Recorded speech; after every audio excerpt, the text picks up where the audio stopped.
Excuse me, why is Dr. Brock at this meeting? The purpose of this meeting, I assume, is to explore my sexual identity and examine my character. Would that be correct? Very correct. Well, then, as my doctor and as my friend, Dr. Brock is competent to elaborate on both issues. As such, I asked her to attend. All right. Let us begin with a few questions. Henry, would you like to start? Certainly. What are you? I'm a woman. I was born a biological male, which I consider to be a birth defect. In 1982, shortly before I moved to Rome, I began dressing and living as a woman. In 1985, I had an operation where my genitals and male organs were removed.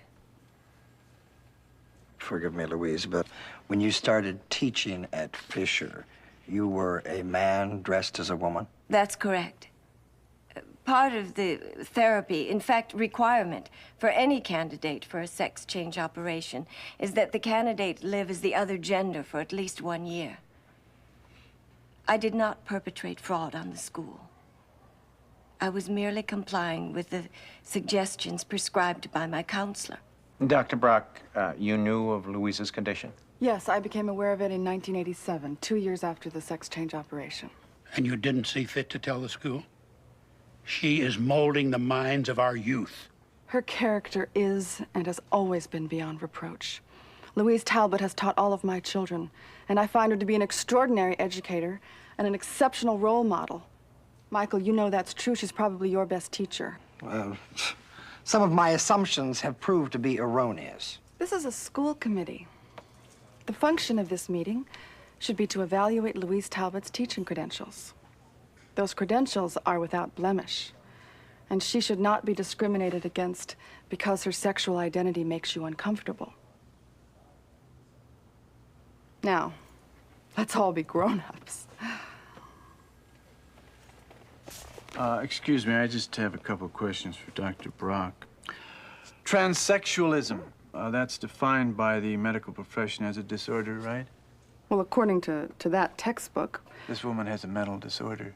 I don't consider it a disorder, no.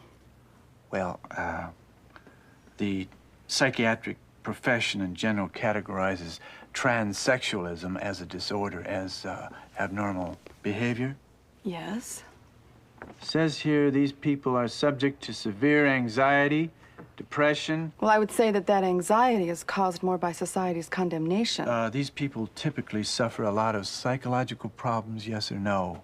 Louise Talbot had treatment. The sex change operation served to alleviate her problems. And as I understand it, the doctors wouldn't even consider doing the operation unless they found a severe personality disturbance. Is that right? That would be right. After the operation, in many cases, particularly men becoming women, the personality disturbance or disorder or depression that continues. Is that right? I have not found that with Louise. Sometimes the people want to get back to the original sex. That's extremely rare. You consider this person to be stable?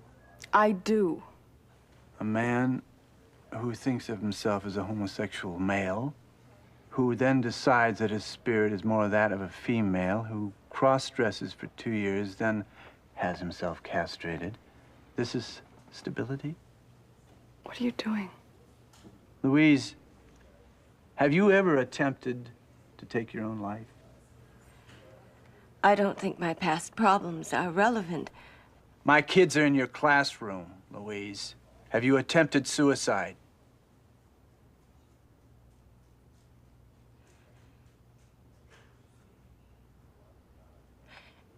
When I was in my 20s.